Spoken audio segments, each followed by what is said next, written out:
With Doubtnut, get instant video solutions to all your maths, physics, chemistry, and biology doubts. Just click the image of the question, crop the question, and get instant video solution. Download Doubtnut app today. Hello students, our given question is find the number of moles of potassium permanganate needed to oxidize 1 mole copper sulfide in acidic medium. The reaction is given here as potassium permanganate when reacts with copper sulfur, manganese 2 plus, copper 2 plus, and sulfur dioxide gas is evolved.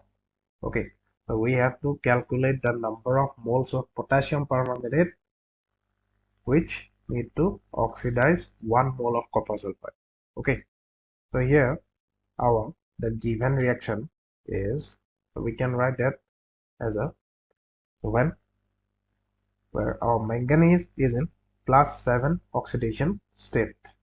Okay, so here our central what manganese is in +7 oxidation state when it reacts with copper sulfide.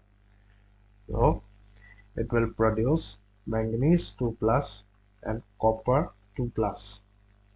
Okay, plus sulfur dioxide gas is evolved. So from this balanced reaction, so we can say that where manganese +7 changes to what manganese 2 plus. Okay, this is reduction of okay, from +7 oxidation state it changes to +2 oxidation state, and we can say copper from +1, okay, to copper +1 changing to what copper 2 plus. Okay, so therefore we can say that the valency factor, okay, so valency factor for manganese, so it will be what 5. Okay, and for copper we can say that as a, so the valency factor for copper it will be 2. Okay, so therefore so we have to calculate the number of moles of potassium permanganate. Okay, the number of moles of potassium permanganate here will be, when we multiply it with 5.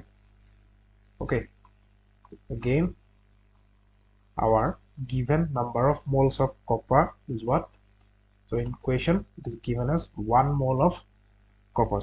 Okay, so therefore so we can calculate the number of moles of potassium permanganate, so when we cross multiply this, okay, so it will be 2 by 5 moles of potassium permanganate. Thank you. For class 6 to 12, IIT JEE and NEET level. Trusted by more than 5 crore students. Download Doubtnut app today.